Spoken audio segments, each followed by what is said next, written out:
Bom dia, boa tarde, boa noite, galera. Uou! Vamos ver agora o nosso capítulo.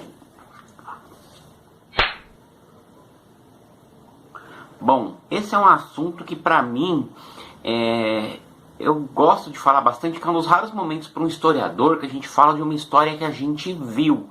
Uma parte dela vocês viram também, mas boa parte, principalmente o começo desse capítulo, né, que nós vamos dividir em duas aulas para não ficar longo demais, eu vi na minha infância e eu tenho uma memória muito boa, né? Eu sempre brinco, mas é verdade.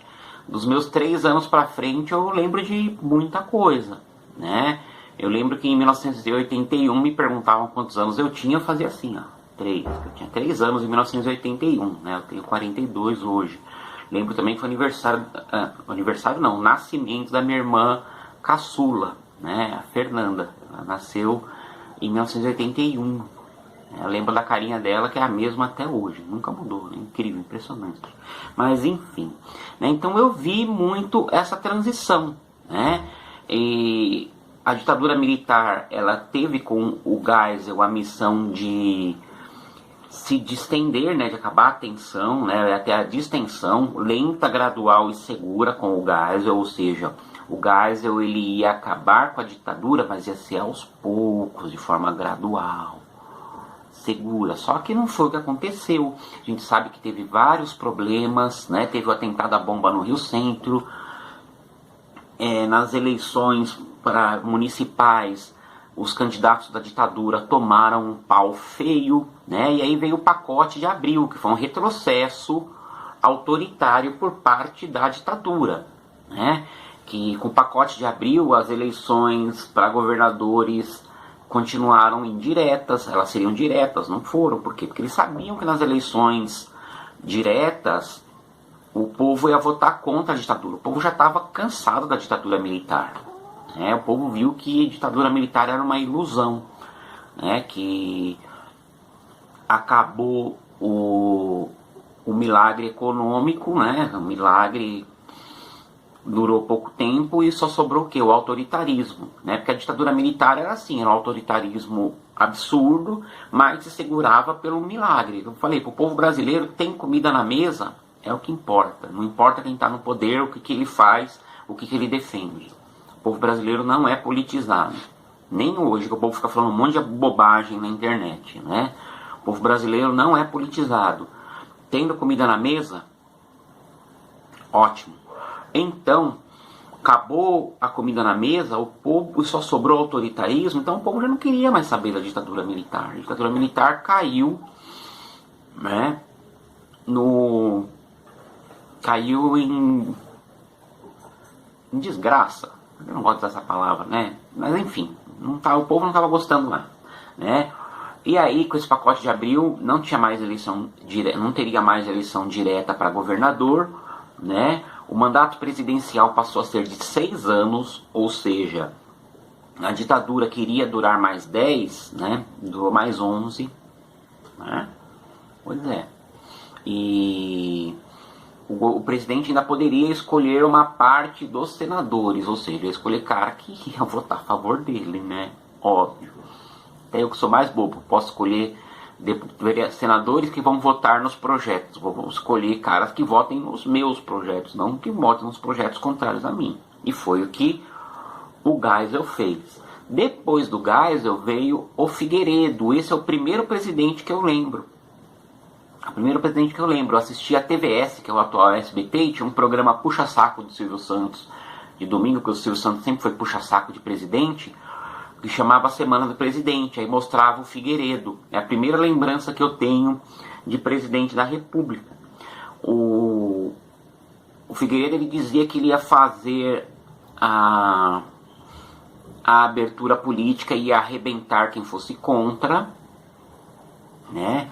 E ele dizia que ele preferia cheiro do cavalo dele do que o cheiro do povo, né? Ou seja, uma flor, né? Presidente militar que fala um monte de bobagem sobre as pessoas e que é truculento e tem uma linguagem violenta, não é novidade não é desse cara que tá aí hoje não. Isso aí já, ó, né? Então, o Figueiredo, ele promulgou a lei da anistia, né? A lei da anistia perdoava os presos políticos, né? As pessoas que protestavam contra o governo e ou foram presos ou foram embora do país, né? Muita gente aproveitou para fugir do país, né? Por causa da perseguição da ditadura. Então todas elas foram anistiadas. Tudo que foi considerado crime contra a ditadura foi perdoado, mas o lado péssimo disso, dessa anistia, né, foi que ela também deu anistia para os torturadores, para os criminosos, como por exemplo aquele bandido do Brilhante Ustra, né, que ele torturou e matou muita gente. Então todos os torturadores da ditadura militar foram perdoados, né, da mesma forma que as pessoas que estavam lutando por democracia, independente de ser de esquerda, de direita, tinha gente de todas as tendências políticas lutando por democracia. A ditadura não é uma coisa, eu sou de direita, apoio a ditadura, não. Pessoas de diversas tendências políticas eram contra a ditadura era ruim. Pessoas de direita eram contra a ditadura também. A ditadura era bizarra. Ninguém era assim, eu defendo. Não. Se criou. Hoje tem gente que fala, a ditadura era boa, não sei o quê, porque se criou uma memória falsa da ditadura. E as pessoas de hoje que viveram naquela época, elas acreditam numa memória falsa que foi criada, né? Então muita gente aproveitou para voltar para o Brasil, como Geraldo Vandré, né, como Paulo Freire, como o geógrafo Milton Santos, e muita gente bacana, né? Bom, no final da ditadura militar surgiram, né, muitas greves de trabalhadores, de operários, né, muitas delas lideradas pelo metalúrgico Luiz Inácio da Silva, que ficou conhecido como Lula, né, hoje Luiz Inácio Lula da Silva, né, que para muitos foi o melhor presidente que já teve na história do Brasil. Ele começou no sindicato dos metalúrgicos do ABC Paulista, e ele organizou a maior greve de trabalhadores que já existiu no Brasil. Né? Em 1979, 3,9 milhões de trabalhadores brasileiros pararam para exigir, né, melhores condições de trabalho, melhores salários, né, mas também democracia. Né? Ao longo do começo ali dos anos 80 até 1984, teve um movimento muito bonito e muito importante, e foram as diretas já. Tinha uma emenda que tramitava no Congresso, que era a emenda Dante de Oliveira, que propunha eleições diretas para presidente da República. Né? Ali já estava determinado que seria o fim da ditadura militar. O Figueiredo ele ia passar o seu cargo para um presidente eleito indiretamente, né? E a partir daquela eleição, depois daquela eleição, que se realizaria em 1985, seriam só eleições diretas para o presidente, que é o que nós temos hoje.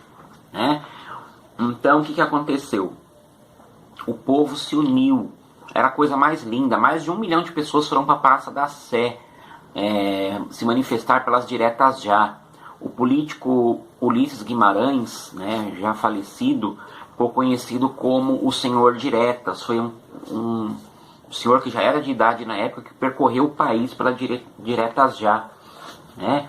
O Corinthians, né, fez um movimento muito bonito que se chamava Democracia Corintiana, e foi liderado pelo Sócrates e pelo Casagrande, né?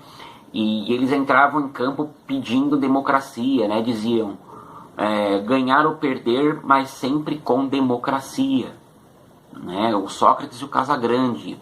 Também ao lado deles a figura do Vladimir, também um jogador muito importante do Corinthians, que lutou pela democracia. Né? Então o Corinthians, um clube de massa, entre a massa se espalhou, e até hoje, né, na torcida do Corinthians se tem uma tradição de luta por valores democráticos. Não estou dizendo que todo corintiano é defensor dos direitos democráticos, mas tem uma tradição de torcida do Corinthians ser a favor da democracia. Né? Mas mesmo assim a emenda não passou, a eleição de 1985 foi indireta, e quem venceu foi um cara que era sempre contra a ditadura, que foi o Tancredo Neves, o avô do Aécio.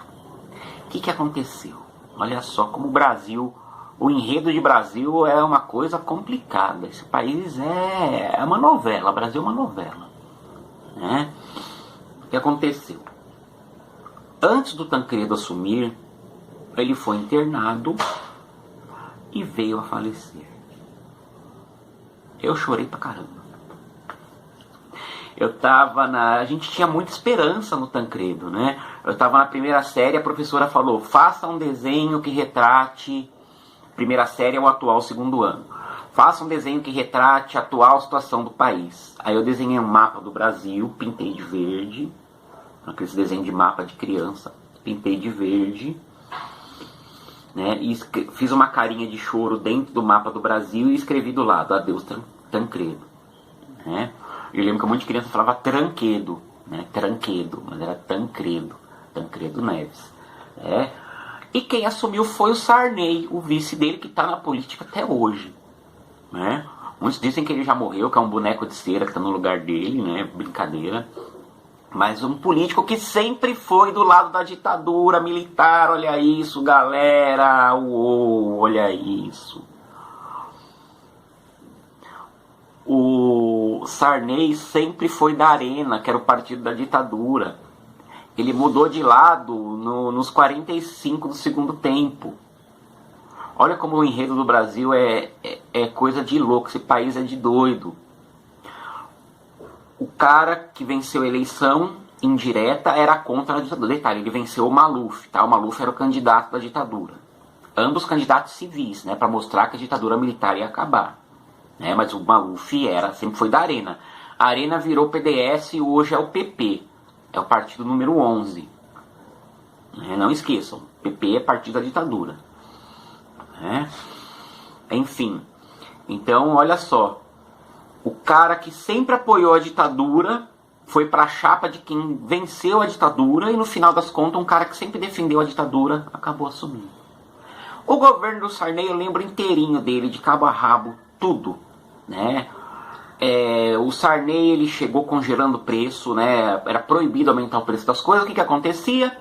A gente ia no supermercado, não tinha os produtos. A gente ia comprar carne, não tinha. Ia comprar leite, não tinha. Ia comprar pão, não tinha. Por que não tinha? Como existia um tabelamento, você não poderia pagar mais do que tanto num produto, o açougueiro escondia a carne. Aí alguém dizia, olha, eu sei onde vende mais barato. Aí esse mesmo açougueiro, eu sei onde vende a carne, né? Aí esse mesmo açougueiro que tinha escondido a carne, ele te vendia por um preço com ágio, mais caro. Né? Aí o Sarney viu que não adiantava congelar preço. Se congelava preço, os produtos sumiam da prateleira. Não adianta congelar, os produtos vão sumir. A fábrica do Ribamar é a primeira a falir. Letra do Ratos de Porão. Plano Furado 2. Né? Quem gosta de rock, escutem o disco Brasil do Ratos de Porão, vai entender muito bem essa época. Né? Então, Sarney viu que não adiantava congelar porque os produtos sumiam da prateleira. Aí as pessoas, quando achavam os produtos, compravam com um preço absurdo. Foi nessa época a primeira vez que eu consumi soja na vida, porque meu pai não achava carne para dar pra gente, e aí ele ouviu dizer que soja tinha proteína como a carne, e meu pai comprou soja. Na época a gente não sabia preparar, era um negócio horrível, meu pai obrigou a gente a comer. Meu pai na época não era meio autoritário, não tinha sugestão, ele mandava e pronto, acabou. Então o governo do Sarney ele acabou parando com o congelamento, aí foi o caos. O que aconteceu? A inflação subia demais, gente. Nossa, os produtos dobravam ou triplicavam de preço por mês. Perguntem para os pais de vocês, a maioria deve ter a minha idade, um pouco mais velho, talvez um pouco mais novo. A gente ia no mercado, a gente comprava 3, 4 carrinhos de comida e estocava em casa. Por quê? Porque o produto ia dobrar de preço, triplicar de preço em pouco tempo. O dinheiro era tão desvalorizado que minha mãe me dava 10 mil cruzeiros. Cruzados, aliás, tinha mudado o dinheiro, virou cruzado. Ele pegou o cruzeiro, era 5 mil cruzeiros, ele cortou 3 zeros, virou 5 cruzados. A princípio estava valorizada a moeda, mas a inflação já destruiu essa moeda. Aí minha mãe me dava 10 mil cruzeiros para comprar doce. Eu queria comprar figurinha, 50 mil cruzeiros um pacote de figurinha, o dinheiro não valia nada. Né? Meu pai, carteira de trabalho do meu pai, olhava lá, 400 milhões de cruzeiros, de cruzados, né? 400 milhões de cruzados, o salário do meu pai não valia nada. Aí o que ele fez? Depois fez outro plano cruzado, né? Que é o plano cruzado 2, que foi citado na música. Cortou 3,0 de novo.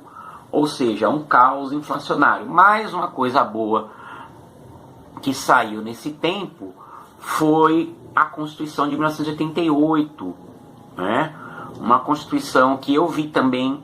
Quando eu chegava da escola, na época a gente não tinha internet, a gente dependia de TV para ver alguma coisa, né? Não tinha como ver outra coisa que não fosse na TV. Aí eu chegava da escola, almoçava, e ao invés de passar meu desenho, eu ficava passando Semana da Constituição, Semana do Constituinte. Aí mostrava os deputados discutindo lá as coisas que iam entrar na Constituição de 1988. Eu tinha 10 anos, estava na 4ª série, atual 5º ano, né? E eu via lá sendo elaborada a Constituição de 1988, né? Ela começou a ser elaborada em 86, terminou em 88, né? E era chamada Constituição Cidadã, porque era uma Constituição que garantia direito aos quilombolas, garantia direito aos indígenas, garantia direito às mulheres, garantia direitos aos analfabetos, né? Garantia à terra uma função social, ou seja, a terra ela é para produzir, né? Se uma pessoa tem um latifúndio, uma terra enorme, gigante, que não está produzindo nada, é um dever do Estado desapropriar essa terra, indenizar o dono dessa terra, ou seja, não vai tomar nada de graça, e o governo fazer reforma agrária, né? Então essa Constituição Cidadã de 88, ela é muito legal e ela é muito avançada, né? Ela garante a todo mundo casa, comida, educação, segurança, transporte, ou seja, falta muito para a gente chegar na Constituição de 88, né? E os políticos atuais vivem ameaçando rasgar a Constituição de 88, né? É um absurdo. Bom, Brasil na década de 1990, o que vai acontecer, né? A eleição de 1989, que eu lembro demais dessa eleição, nossa, eu acompanhava tudo, eu lia os jornais, meu pai assinava a Folha, eu ficava lendo assim, louco, acompanhando, né? Na época a gente falava, quem que vai ganhar? Uns queriam que ganhasse o Lula, outros queriam que ganhasse o Collor, eu queria que ganhasse o Silvio Santos, mas olha só, ei, oi! Pois é, até o Silvio Santos foi candidato a presidente na época, mas deu um rolo lá, acabou não sendo, enfim. Segundo turno foi Lula e Collor, o Collor fez uma campanha baixaria contra o Lula, trouxe a filha dele lá, e um caso da filha dele, usou um monte de mentira, que a própria filha do Lula desmentiu, né? O Collor era apoiado pela Globo, pela classe média brasileira. O Collor tinha fama de ser incorruptível, de lutar contra os corruptos, de botar funcionário público corrupto na cadeia, de que ia acabar com a mamata. Quem que falou que ia acabar com a mamata mesmo, gente? E tá fazendo mais mamata que os outros? Quem será, né? Bom, o Collor disse que ia combater a corrupção e foi um outro ladrão. E pior, ele tirou o nosso dinheiro. Ele acabou com o dinheiro do povo. Meu pai trabalhou 13 anos numa empresa, que era do grupo Tabacou. Pegou o dinheiro e falou, foi mandado embora, né? Pegou o dinheiro e falou, eu vou guardar esse dinheiro para sustentar minha casa. O Collor fez a gente passar fome. Não tô brincando não, a gente passou fome. A gente passou fome com dinheiro guardado, dinheirão guardado no banco. Você tem noção desse absurdo? Um pai de família não ter dinheiro para pôr comida na mesa, mas teve o dinheiro. Meu pai tinha aproximadamente uns 400 mil reais de hoje guardado no banco e não tinha 40 reais para fazer um supermercado. Triste, nossa, eu virei punk, revoltado, roqueiro nessa época aí. Tinha 12 anos, 1990. Né? Porque era muita raiva. Meu pai trabalhou, juntou dinheiro, guardou honestamente com o trabalho dele. Meu pai devia ter voltado para Portugal naquela época, tá louco. Né? Mas enfim, né? Então uma situação muito difícil, o povo, né? As pessoas queriam matar o Collor, né? E eu lembro que os jovenzinhos, meu pai não deixou eu ir, né? Meu pai era, né? Aí teve os jovens, né, de escola, assim, dos 12 até os 18 anos, era a geração cara pintada, pintaram o rosto e foram pra rua protestar contra o Collor. Descobriram o caso de corrupção do Collor com o tesoureiro de campanha dele, o PC Farias, né? Quando eu fui para Punta del Este, a casa mais cara que tinha lá, a mansão mais cara na parte de mansão que tinha lá em Punta, era do PC Farias, secretário do Collor, ou seja, olha o tanto de dinheiro que esses caras roubaram do Brasil, né? Então, o cara honesto que ia acabar com a mamata, né, tinha, o secretário dele tinha a casa mais cara e luxuosa de Punta del Este. Já morreu esse PC Farias aí, né? Enfim, e o Collor, né, mais um dos heróis salvadores da pátria, foi empichado, sofreu impeachment, né? Só que antes do impeachment dele sair, ele renunciou, tá? Mas mesmo assim ele perdeu os direitos políticos dele por 10 anos e tá aí hoje, todo engraçadinho, senador por Alagoas, né? Bom, quem assumiu foi o vice dele, Itamar, que fez um governo bom, na minha modesta opinião, tá? Pra gente aqui em casa, pelo menos, melhorou bem as coisas. Meu pai conseguiu, processando o governo, soltar o dinheiro dele, que estava preso no banco, só que sofreu uma desvalorização absurda, né? Que eu falei, meu pai devia ter uns 400 mil guardado no banco, sacou o equivalente a uns 40 mil, gente, sério. E a gente quase perdeu o apartamento. A gente devia o apartamento pro governo e o governo prendia nosso dinheiro. O governo ia tomar nosso apartamento, sendo que o próprio governo que tinha tomado o nosso dinheiro. Olha que situação absurda, né? Então o Itamar, ele fez um governo bacana, ele pôs o Fernando Henrique para ser o ministro da Economia, e o Fernando Henrique, que não era economista, era sociólogo, ele fez o Plano Real. No Plano Real ele atrelou o Cruzeiro Real ao dólar, né? Na verdade o Collor voltou o Cruzeiro, né? Era Cruzeiro dinheiro. Sarney fez o Cruzeiro voltar a ser, perdão, Sarney fez o Cruzeiro virar cruzado, o cruzado virou cruzado novo, o Collor fez o cruzado novo voltar a ser Cruzeiro, também cortando 3 zeros, né? E aí o Fernando Henrique, ele transformou o Cruzeiro em Cruzeiro Real. O Cruzeiro Real, ele era atrelado ao URV, Unidade Real de Valor, que era dólar. Então um Cruzeiro Real era $1, ele foi preparando terreno para o Real. Cruzeiro Real se tornou Real, que está aí até hoje, né? O Real valia $1 por quê? Porque o Fernando Henrique, ele torrou as empresas estatais brasileiras. Vendeu tudo. Vendeu as empresas de energia elétrica, vendeu as empresas de telecomunicações, vendeu as empresas de boa parte da Petrobras, boa parte da Sabesp, né? Privatizou as estradas, assim. Então, como o Brasil vendeu muito produto, vendeu muita empresa estatal, entrou muito dinheiro, dólar no Brasil. Então, por isso que o real, eu lembro do real valendo mais do que o dólar, porque tinha muito dólar dentro do Brasil. Só que um problema disso é o quê? Que não se criou uma fonte de produção de riqueza dentro do Brasil. Essa fonte de riqueza no Brasil, ela vai se fortalecer mais no governo seguinte, que é o do Lula. E a gente já vai falar disso, que é o agronegócio, que durante um bom tempo enriqueceu bastante gente no Brasil. Quer dizer, bastante gente não, enriqueceu muito o Brasil, mas meia dúzia de pessoas, tá? Bom, e a grande crítica do governo do Fernando Henrique é que não investiu nada no social. Nossa, não sei se estão ouvindo o barulho de reforma, gente, é um saco. Eu preciso trabalhar aqui e os caras fazendo obra. Desculpem o barulho aí se vocês ouvirem, né? Então, o Fernando Henrique investiu muito pouco, né?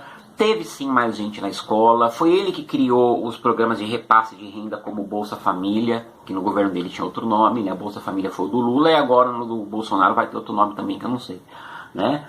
Mas, enfim, veio o governo do Lula, finalmente o Lula ganhou, ele perdeu 3 eleições seguidas, né? Perdeu pro Collor, depois perdeu 2 pro Fernando Henrique. O Fernando Henrique criou a reeleição, não existia antes.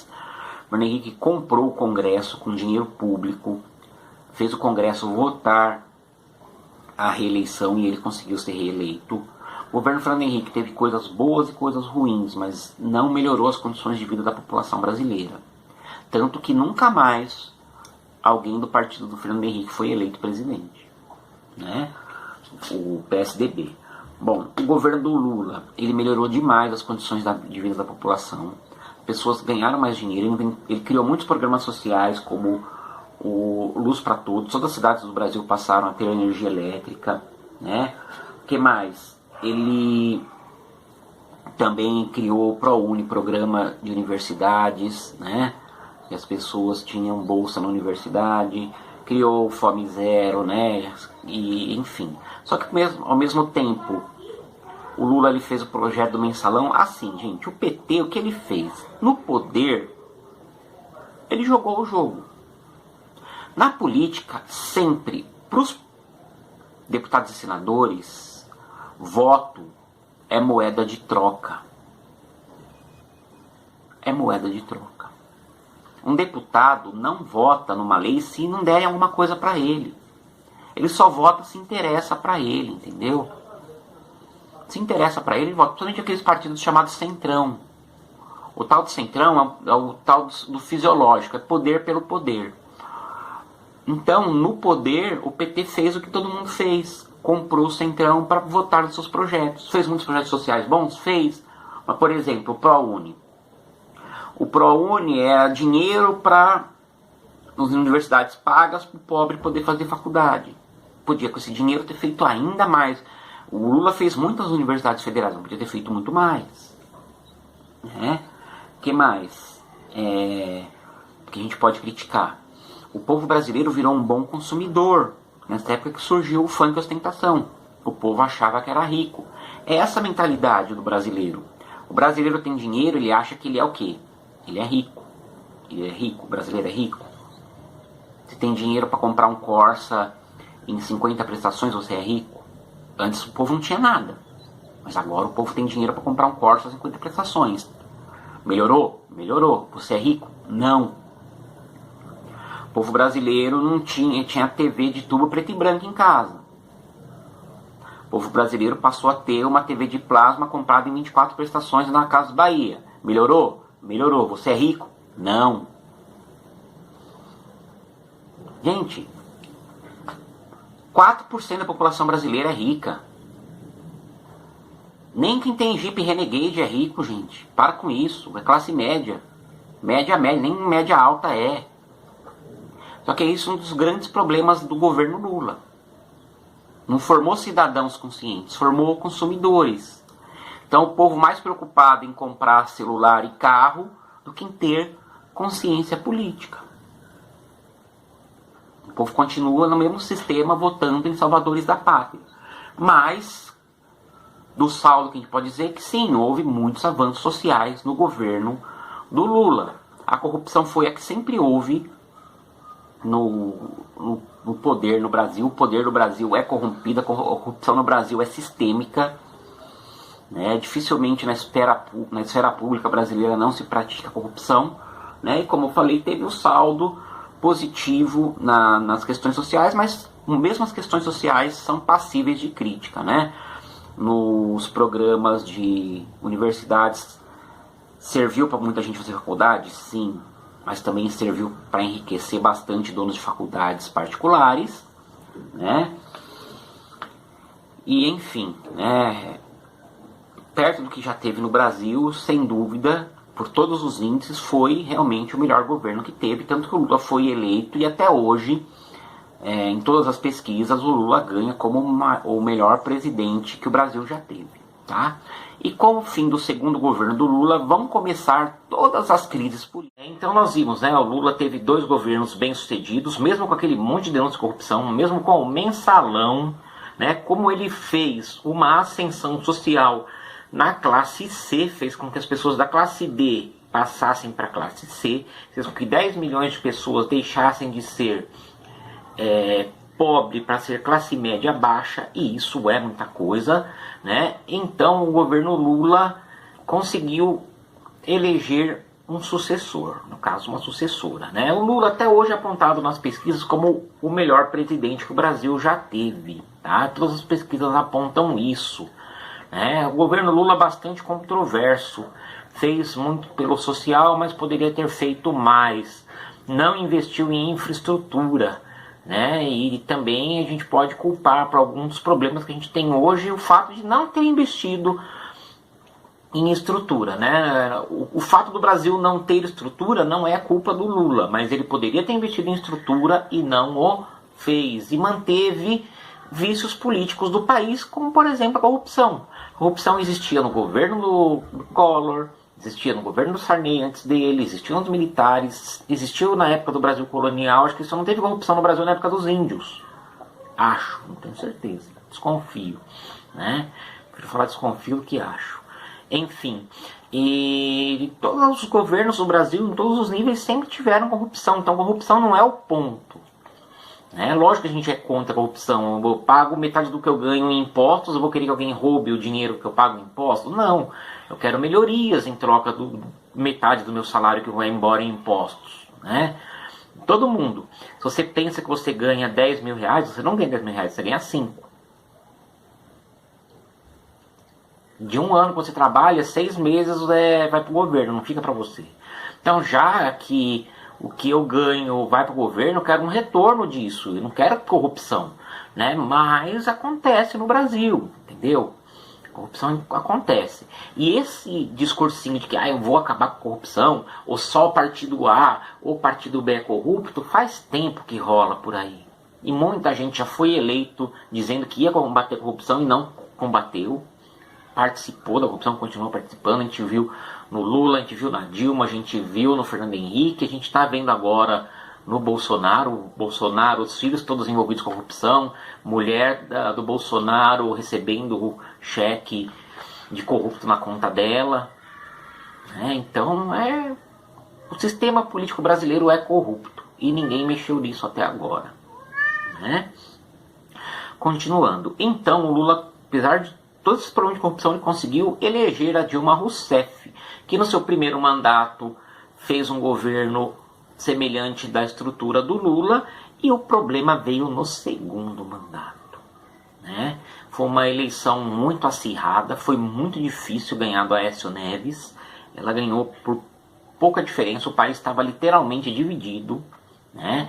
E foi feita muita oposição ao governo dela, né? Ela tentou governar de um estilo liberal, que é o estilo que o Aécio Neves tinha proposto, que é um estilo de governo que só favorece os ricos, não favorece a classe média nem as pessoas mais pobres. E quando eu digo rico, não é essa pessoa que tem um Jeep Renegade e está pagando carnê. Rico não é a pessoa que junta economia e vai num restaurante bacana uma vez por mês, não.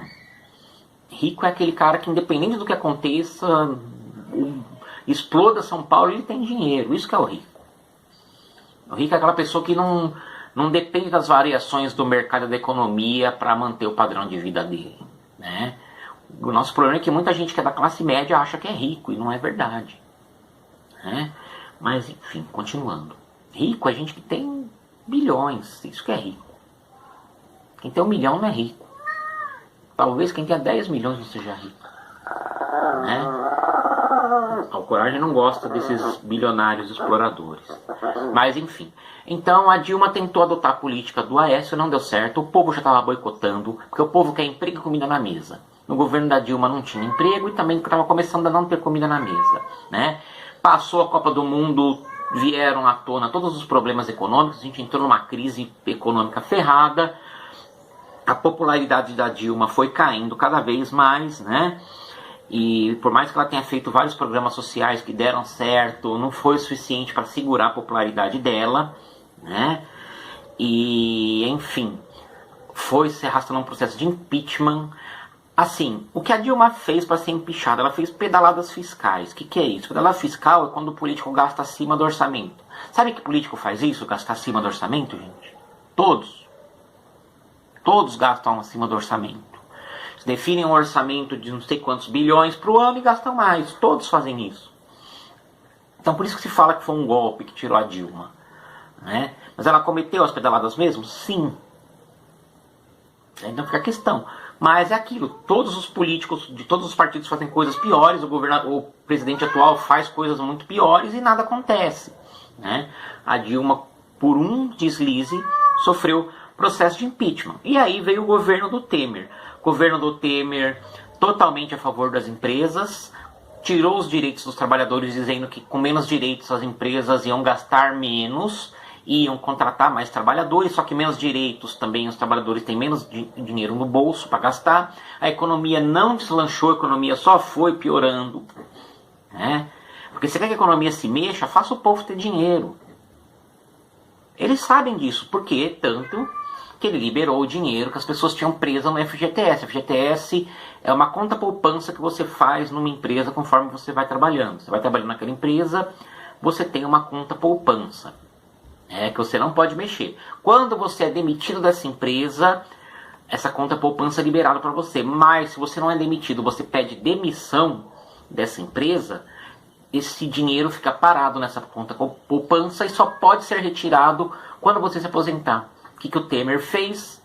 Ele liberou o dinheiro que estava nessa conta. Eu, por exemplo, quando eu saí do curso de Malta, eu pedi demissão. Eu não queria ficar mais lá porque eu queria trabalhar com a tia Cláudia, que tinha aberto o Espaço São José, né? E que eu fiz? Eu pedi, falei, ó, tia Rosa, não quero mais trabalhar aqui, muito obrigado por tudo, fui muito feliz aqui, mas agora eu quero trabalhar com a tia Cláudia. Tenho afinidade com a tia Cláudia, quero trabalhar com a tia Cláudia, né? E aí, o que aconteceu com esse meu dinheiro? Ficou preso. Aí o Temer liberou esse dinheiro, eu fui lá e peguei. Então eles sabem que o povo precisa de dinheiro no bolso, inclusive para pagar as suas dívidas com os bancos, né? Que os bancos são a vedete dos governos atuais, né? Os governos atuais, eles sacrificam o povo, eles cortam os direitos, cortam a aposentadoria, mas não deixam de pagar os juros dos empréstimos feitos com os grandes bancos. E o governo faz empréstimo com os grandes bancos sem precisar. Faz porque os bancos têm dinheiro parado. Isso é uma coisa muito complexa. Já expliquei algumas vezes em sala de aula e a gente vê melhor no próximo momento, né? Então o Temer fez vários ajustes na área econômica que prejudicaram o trabalhador e não reaqueceram a economia, né? E aí veio a pandemia que jogou por terra de vez. E vocês veem que os economistas sabem que o povo precisa ter dinheiro no bolso para que o país funcione. Tanto que está aí o auxílio emergencial. E o auxílio emergencial, por mais que seja pouco, seja apenas R$600, fez com que muito trabalhador passasse a gostar mais do atual presidente, né? Bom, o país ele vem desde 2008, que foi a crise mundial da economia. Agora a gente está vivendo outra por causa da pandemia, né?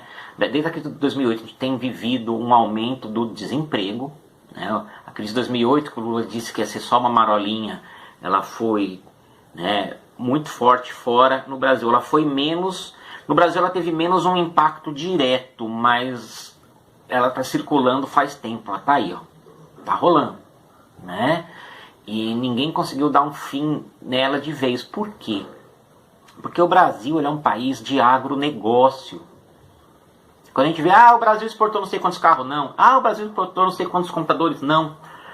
O Brasil exportou um lote gigantesco de celulares e tablets, não. O Brasil exporta soja, o Brasil exporta gado, o Brasil exporta laranja, o Brasil exporta soja principalmente. Isso não gera emprego. A grande riqueza do Brasil está na mão dos fazendeiros, do agronegócio. É bom para eles, mas não é bom para o povo. Por quê? O dono do agronegócio, quem que ganha com o agronegócio? Só ele. Por quê? Geralmente nem trabalhador rural tem mais nas grandes fazendas. As grandes fazendas são indústrias, máquinas colhem os gêneros agrícolas, né? Então são pouquíssimos trabalhadores, então não redistribui renda, né? Vejam só, essa minha caixinha JBL aqui, fabricada na China, é original, mas é fabricada na China. Hoje os originais também são feitos na China. Quem ganhou dinheiro com isso? A JBL, obviamente, mas também o engenheiro que projetou essa caixinha, as diversas empresas que fabricam os componentes eletrônicos, o vendedor que planejou o marketing, os web designers que fizeram sites para vender essa caixinha. Então teve uma cadeia produtiva. Soja não, hoje em dia a máquina passa lá plantando toda a soja, passa outra máquina colhendo, vai para o caminhão. Aí no caminhão sim, um caminhoneiro só, né, leva toneladas de soja, né, aí não sei quantos centenas ou milhares de caminhoneiros estão envolvidos, mas o país tem milhões de desempregados, né? Acho que parece que em números de hoje cerca de 34 milhões de pessoas desempregadas. É um absurdo, né? E é complicado, então por isso as pessoas aceitam trabalhar muitas vezes sem registro em carteira, sem direitos trabalhistas, né? E aí vai havendo a precarização do trabalho, que tem sido um problema, né? Nós temos aqui no Brasil um tipo de trabalho também que veio de um modelo inglês, que é a cooperativa, né? O cooperativismo, onde todos os empregados se unem, montam uma empresa, né? Eles trabalham juntos e eles dividem o lucro. Digamos assim, eu sou um produtor de milho, eu me junto com outros produtores de milho, né? E aí nós produzimos o milho, e daí desse milho a gente prepara caixa com embalagem para fubá, para canjica, para bolo pronto de milho, né? Aquele que é só jogar leite, açúcar e pôr no forno, né? Então a gente está trabalhando junto, se une, né? Ou, por exemplo, eu sou professor, a Lígia é professora, a Gabi é professora, nós nos juntamos e formamos uma escola nossa, né? E chamamos outros professores para isso. E aí, nossa escola, os alunos vão lá, estudam com a gente, e nós repartimos entre nós, né, o lucro das mensalidades, descontando os gastos, né? Então isso é cooperativa, um cooperativismo, né? As pessoas, os trabalhadores são autônomos, né? Eles vão de acordo com o seu tipo de trabalho, com a sua atividade econômica, né?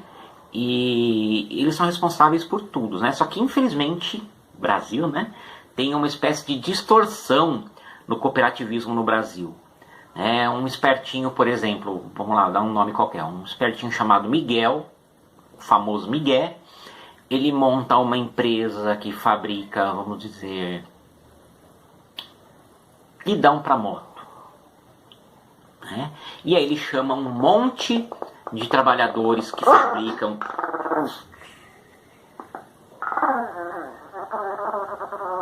Pistolinha, quietinho. Então eles contratam esse cara, esse Miguel, vulgo Miguel, ele contrata um monte de trabalhadores para fabricar guidão de moto para ele, só que ele diz que não são trabalhadores, não são empregados, são colaboradores. Eles fazem parte de uma cooperativa. Com isso, ele não vai precisar pagar os direitos trabalhistas, ele dá um salário baixo, diz que é parte dos lucros, né? E assim soterra um conceito muito legal, que é o conceito de cooperativa, né?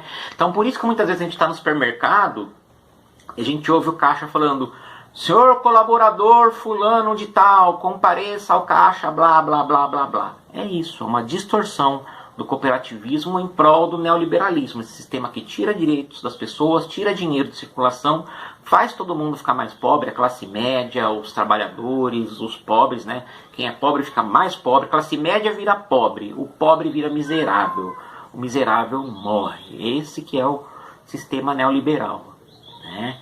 É uma versão agressiva do capitalismo, que é inclusive autodestrutiva, destrói o próprio capitalismo. Beleza, galera? Uou!